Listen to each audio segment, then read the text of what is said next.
하나님의 말씀은 요한복음 9장 35절에서 38절 함께 봉독하겠습니다. 예수께서 그들이 그 사람을 쫓아냈다 하는 말을 들으셨더니 그를 만나사 이르되 내가 인자를 믿느냐? 대답하여 이르되 주여 그가 누구시오니까 내가 믿고자 하나이다. 예수께서 이르시되 네가 그를 보았거니와 지금 너와 말하는 그이니라.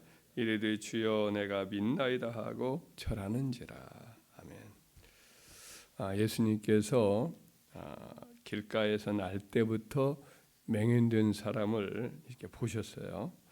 제자들이 예수님께서 그 사람이 맹인으로 태어난 것이 누구의 죄로 인함이냐 이렇게 제자들이 물었어요.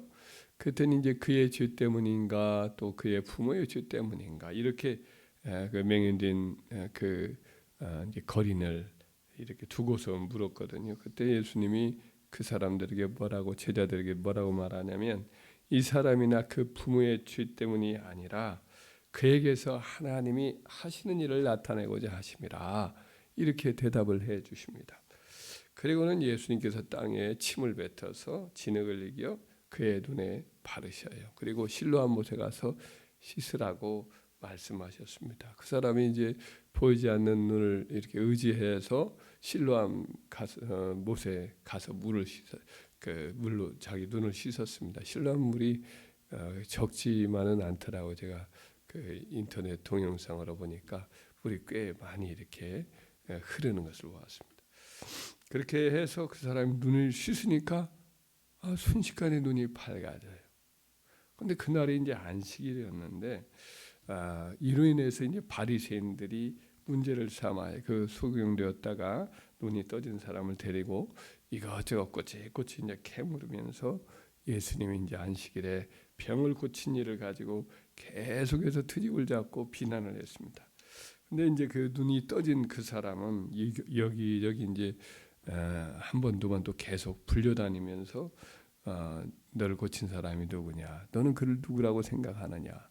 이렇게 물어요. 그때마다 이제 이 사람은 자기를 고친 분이 하나님으로부터 오신 분이 맞다고, 선지자라고, 선지자가 아니면 어찌 이렇게 병을 고친 그런 일이 있을 수가 있느냐? 이렇게 이제 예수님을 두둔을 하지요. 근데 이 사람들은 이제 바리새인들은 예수님을 부인하니까 그 사람을 막 꾸짖고 내쫓아요. 그렇게 이제 그 고침을 받은 사람이 바리새인들에게 괴롭힘을 당했다, 내쫓겼다 이런 말을 들으시고 그를 다시 찾아가서 만나십니다. 그리고는 네가 인자를 믿느냐? 다수사반에는 뭐라고 되어 있느냐면 네가 하나님의 아들을 믿느냐 이렇게 되어 있습니다. 하나님의 아들 곧 그리스도란 말이죠.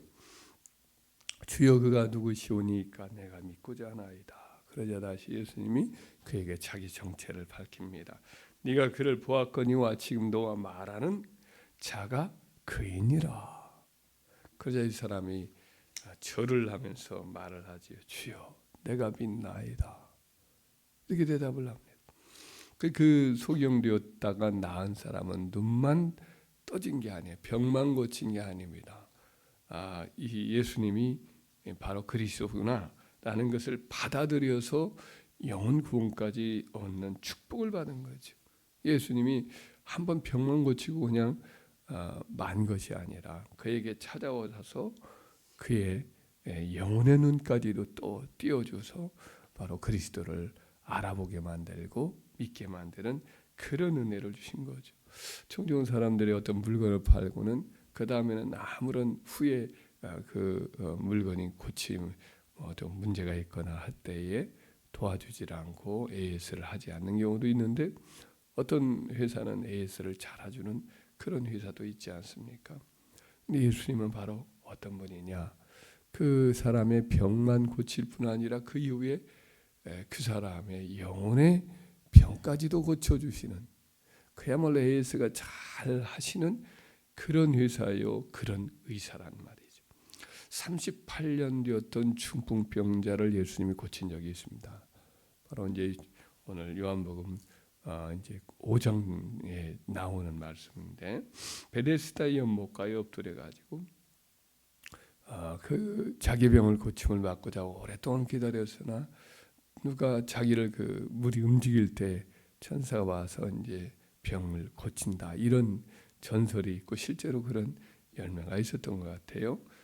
근데 그곳에 이제 아무리 기다려도 뭐 자기를 그 연못에 밀어 넣어줄 사람이 없어서 계속 하염없이 기다리기만 하고 계속 중풍병은 깊어지고 꼼짝없이 이제 움직이지 못했던 그런 사람이에요.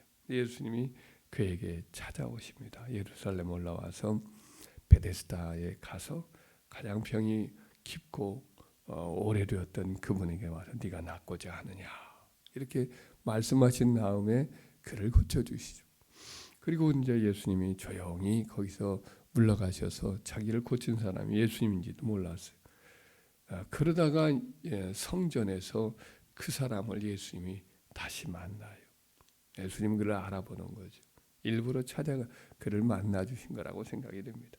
그리고 이렇게 말씀합니다. 보라, 네가 나았으니 더 심한 것이 생기지 않게 다시는 죄를 범하지 말라. 그 중풍병자가 38년이나 병에 시달렸다면 젊었을 때에 병이 들었을 것이 분명합니다. 그러니까 청년의 때 이 병이 걸렸겠죠. 그래서 아마 그 중풍병을 이제 시초가 그 질병의 원인이 어떤 죄 때문이었던 것을 예수님은 아시는 거죠.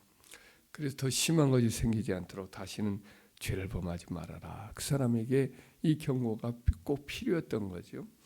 그래서 일부러 만나서 그렇게 죄를 또 범하면 더 심하게 병에 걸려서 뭐 도저히 나을 수 없을 거니까 죄를 범하지 말아라. 어떤 특정한 죄와 관련이 있을 수도 있겠죠. 그래서 그 사람을 이렇게 이제 지켜주는 거죠. 주님이 이렇듯 한 사람을 온전케 하기 위해서 육신과 정신과 그 사람의 영혼과 모든 것을 온전케 하기 위해서 여러분의 수고를 아끼지 않으세요. 베드로의 경우도 마찬가지.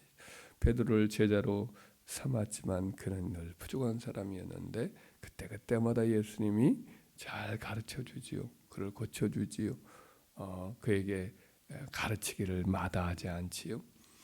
예수님이 잡히시는 전날 밤에도 예수님은 네가 나를 3번이나 부인하리라 이런 말씀도 미리 하시지만 네가 지금은 나를 따라올 수 없으나 후에는 따라오리라 이런 용기를 또 주는 말씀도 주셨죠.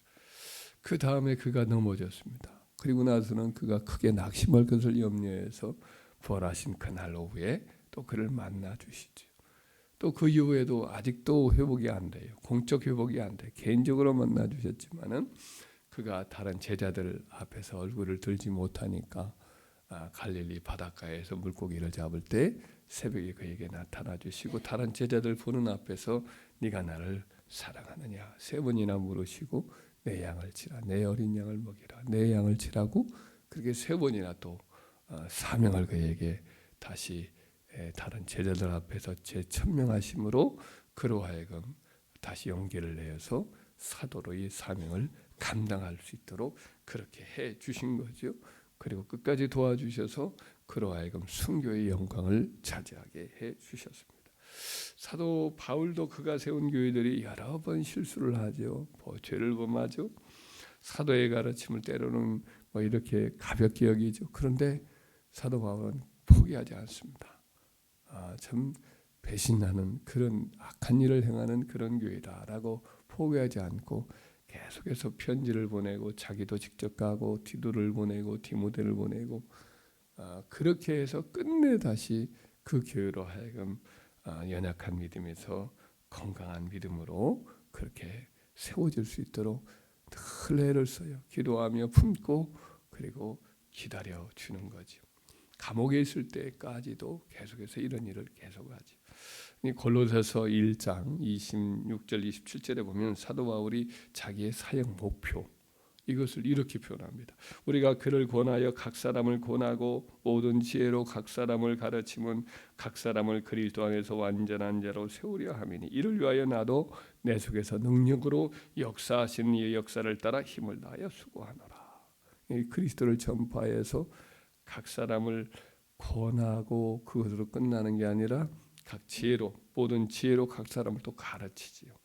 그래서 그것으로 목표가 뭐냐? 각 사람을 그리스도 안에서 완전한 자로 세우려 한다라는 거예요.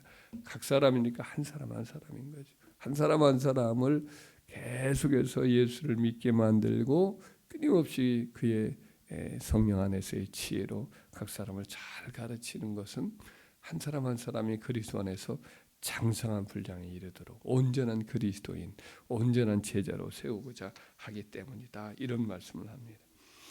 지금도 우리가 마치 어떤 만들어진 제품이라고 할지라도 뭐 시간이 흐르면서 조금씩 또 나사가 풀리기도 하고 또 어느 부분이 닳기도 하고 어느 약한 고리가 생겨서 제대로 작동을 못하는 경우도 있지.